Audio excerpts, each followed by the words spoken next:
अंधेरी बारिश भरी रात में एक पुरानी कार का इंजन तेज दहाड़ता हुआ आगे बढ़ रहा था। अचानक ड्राइवर ने ब्रेक लगाया, कीचड़ उड़ता है, टायर फिसलते हैं और कार रुक जाती है।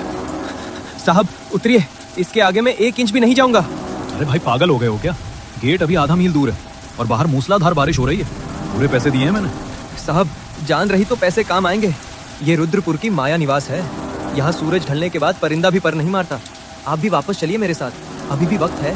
हद है अंधविश्वास की। ठीक है यहीं छोड़ दो। तुम जैसे लोगों की वजह से ही गांव पिछड़े हुए हैं। आर्यन टैक्सी से उतरता है, बारिश से बचने के लिए छाता खोलता है और चुपचाप माया निवास की ओर कदम बढ़ाता है। अजीब संकेत है। चलो आर्यन बस थोड़ा सा और। ये रही हवेली। हेलो काका, रामू काका, कोई है? इतनी रात को यहाँ नहीं आना चाहिए था छोटे साहब। अरे यार काका, आपने तो डरा ही दिया मुझे।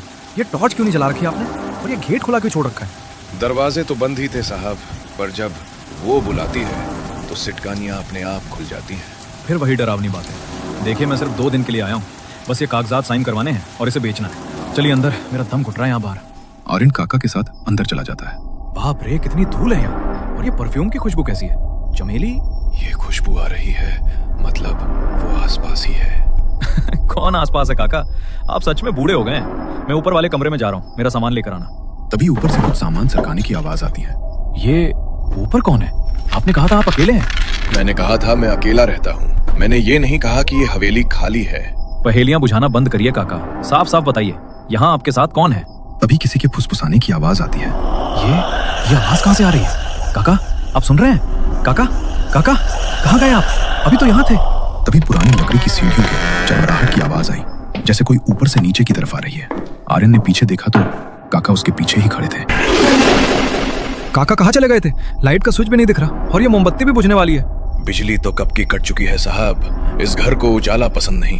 क्या बकवास है। अच्छा छोड़िए, मुझे बस वो पुराने कागजात ढूंढने हैं। वो कौन सा कमरा है जहाँ दादाजी अपनी फाइलें रखते थे? तभी अचानक से वो भारी अलमारी के अपने आप खिसकने की आवाज आती है। अरे ये क्या था? काका आपने धक्का दिया? आपने सरकाया उसे? मैं तो आपके पीछे खड़ा हूँ साहब, अलमारी के पास कोई नहीं है। तभी अचानक हवा का एक तेज झोंका आया और फर्श पर पड़ी एक पुरानी तस्वीर उड़ती हुई आर्यन के पैरों के पास आकर रुक गई। ये तस्वीर, ये तो दादाजी की है, पर उनकी आंखों पर ये खरोंच के निशान कैसे?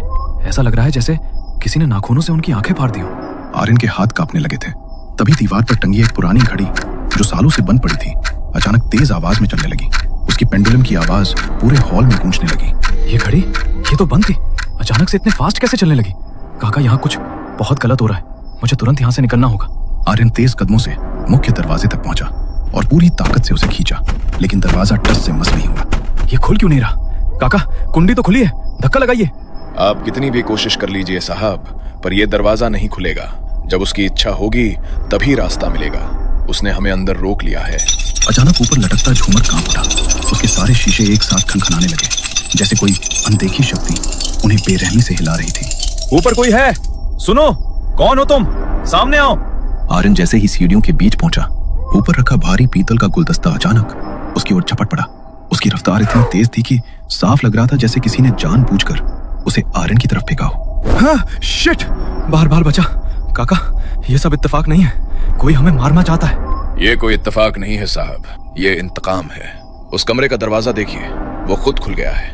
वही कमरा जहां आपके परदादा ने उसे आखिरी बार देखा था। उसके बाद किसी ने उसे फिर कभी नहीं देखा। आप क्या बोल रहे हैं? मुझे कुछ समझ नहीं आ रहा। और ये दरवाजा अपने आप कैसे खुल गया? जवाब का इंतजार किए बिना आर्यन की नजर फर्श पर बिखरे कागजों और पुरानी फाइलों पर चली गई। वो झुककर उन्हें पलटने लगा। ये तो वही फाइलें हैं जो मैं ढूंढ रहा था। काका आपने तो बताया था कि ये कागजात अलमारी में है, तो ये कमरे के बीचों बीच कैसे आ गई? आर्यन उस अंधेरे कमरे की ओर खिंचा चला जाता है और तभी पीछे से दरवाजा इतनी जोर से बंद होता है कि पूरी हवेली उस आवाज से हिल जाती है। उस बंद कमरे में घुटन भरा सन्नाटा फैल गया था। आर्यन की सांसें तेज हो गई थी और लकड़ी पर नाखून मारने जैसी आवाजें आ रही थी। काका दरवाजा खोलिए, बाहर से कुंडी किसने लगाई? काका जवाब दीजिए। कमरे के भीतर की हवा अचानक बर्फ जैसी ठंडी हो गई। आर्यन ने कांपते हाथों से जेब से लाइटर निकाला और उसे जलाया। छोटी सी कांपती लौ अंधेरे को चीरती हुई आगे बढ़ी और उसी रोशनी में जो नजारा उसके सामने आया, उसे देखते ही आर्यन का खून जैसे रगों में ही जम गया। ये दीवारें? आर्यन की आवाज गले में अटक गई। इन पर ये क्या लिखा है? मेरा खून, मेरा बदला। वो एक कदम पीछे हट गया। उसकी नजर नीचे फर्श पर गई। और ये लाल रंग, ये तो ताजा खून है। और उसी वक्त जोर जोर से एक औरत के रोने की आवाज आने लगी, जो दीवारों से टकराकर पूरे कमरे में फैल गई। कौन? कोई है? जैसे ही लाइटर की रोशनी कमरे के एक कोने में पड़ी, वहां एक पुरानी लकड़ी की कुर्सी अपने आप हिल रही थी। लेकिन तभी एक जोर की आवाज के साथ दरवाजा खुल गया। बाहर रामू काका थे। रामू काका जैसे ही अंदर आए, कुर्सी का हिलना बंद हो गया। काका, आप? ये क्या हो रहा है? मुझे कुछ समझ नहीं आ रहा। प्लीज मुझे यहाँ से बाहर निकालो। छोटे साहब, देर मत करो, जल्दी निकलो यहाँ से, मैं तुम्हें सब समझा दूंगा। हवेली के गलियारों में आर्यन और काका के भागते कदमों की तेज आवाजें गूंज उठी और उन्हीं के पीछे पीछे माया पिशाचनी की खौफनाक हंसी पूरे हवेली में फैलती जा रही थी। इधर आइए साहब, इस दीवार के पीछे एक गुप्त रास्ता है, जल्दी कीजिए, वो आ रही है। आर्यन अंधेरे में हाथ मारते हुए उस गुप्त रास्ते की ओर बढ़ता है। वो एक तंग और संकरी सुरंग जैसी जगह में पहुंच जाता है, जहां सड़ी हुई कंध और नमी थी। ओह, यहाँ कितनी बदबू है। काका, आप कहाँ हैं? हाथ बढ़ाइए, मुझे कुछ दिख नहीं रहा। तभी एक माचिस की तीली जलती है और हल्की पीली रोशनी फैलती है। माचिस की रोशनी में आर्यन देखता है कि उस सुरंग की दीवारों पर हजारों इंसानी खोपड़ियां चुनवाई गई हैं। अरे बाप रे बाप, ये क्या है काका? अभी सवाल मत पूछो, मैं सब बता दूंगा, पहले यहाँ से निकलो। वहां से किसी तरह निकलने के बाद आखिरकार वो दोनों हवेली के पीछे बने उस छोटे से मंदिर में पहुंच जाते हैं, जहां माया का साया नहीं आ सकता था। थोड़ी देर की खामोशी के बाद रामू काका ने माया की कहानी बयान करना शुरू किया। पुरानी रेडियो ट्यूनिंग की आवाज आ रही थी। बैकग्राउंड में 80 के दशक का एक मधुर संगीत बज रहा था। ये उन दिनों की बात है जब रुद्रपुर की इस हवेली में रौनक हुआ करती थी। आर्यन के दादाजी ठाकुर गजेंद्र सिंह अपनी पत्नी और परिवार के साथ यहाँ शान से रहते थे। पर एक शाम इस हवेली की देहरी पर मौत ने एक खूबसूरत चेहरा पहनकर कदम रखा। हाँ भाई, कौन है इतनी शाम को? साहब, दूर गांव से आई हूँ, अकेली हूँ। अगर कुछ काम मिल जाता तो बड़ी मेहरबानी होती। वो माया थी। उसकी आंखों में एक ऐसी कशिश थी कि दादाजी पहली ही नजर में उसके वश में हो गए। कुछ ही हफ्तों में हवेली का नजारा बदलने लगा। दादाजी का व्यवहार अपनी पत्नी के प्रति रूखा हो गया और वो घंटों माया के कमरे में बिताने लगे।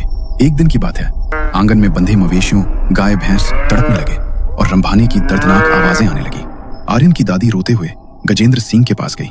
सुनिए, आज फिर एक गाय मर गई। उसकी आवाज कांप रही थी। उसके शरीर में खून की एक बूंद भी नहीं बची थी। गांव में धीरे धीरे फुसफुसाहटें फैलने लगी। लोगों को माया पर शक होने लगा। गांव वाले कहते थे, जब से माया इस गांव में आई है तब से अजीबोगरीब घटनाएं शुरू हो गई हैं। आज इनकी दादी ने ये सारी बातें गजेंद्र सिंह को बताई। हर एक डर, हर एक शक। लेकिन गजेंद्र सिंह माया के प्रेम जाल में इतने गहरे फंस चुके थे कि उन्हें कुछ भी साफ दिखाई नहीं दे रहा था। सच उनके सामने था, लेकिन उनकी आंखों पर मोह की ऐसी पट्टी बंधी थी जिसे कोई डर, कोई मौत भी हटा नहीं पा रही थी। बस एक शब्द और नहीं। माया इस घर की अब सिर्फ नौकरानी नहीं है, तुम अपनी हद में रहो। माया ने दादाजी को पूरी तरह अपने सम्मोहन में जकड़ लिया था। अब हवेली की बागडोर गजेंद्र सिंह के हाथ में नहीं, बल्कि माया पिशाचनी के कब्जे में जा चुकी थी। आर्यन की दादी समझ ही नहीं पा रही थी कि अपने पति गजेंद्र सिंह को कैसे समझाएं। गांव वालों के बीच डर और चर्चा बढ़ने लगी।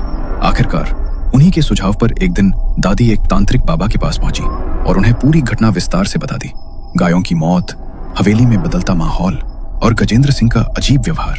तांत्रिक बाबा चुपचाप सुनते रहे और उनकी आंखों में बढ़ता हुआ डर साफ बता रहा था कि ये कोई साधारण मामला नहीं था। ठाकुरानी जी, जिसे आप लड़की समझ रही हैं, वो एक पिशाचनी है।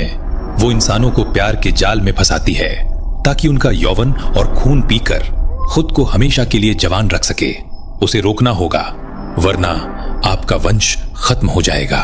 तांत्रिक बाबा ने गहरी आवाज में बताया, कल अमावस्या है। उन्होंने कहा, अमावस्या की रात पिशाचनी की शक्तियां कई गुना बढ़ जाती हैं। उसी रात वो उस पुरुष का खून पीती है जो पूरी तरह उसके वश में आ चुका होता है। ये सुनते ही आर्यन की दादी के पैरों तले जमीन खिसक गई। अब उनके पास सिर्फ एक दिन और एक रात का वक्त था, अपने पति को बचाने के लिए या सब कुछ खो देने के लिए। डर के बावजूद उन्होंने हिम्मत जुटाई और आखिरकार अमावस्या की काली रात आई।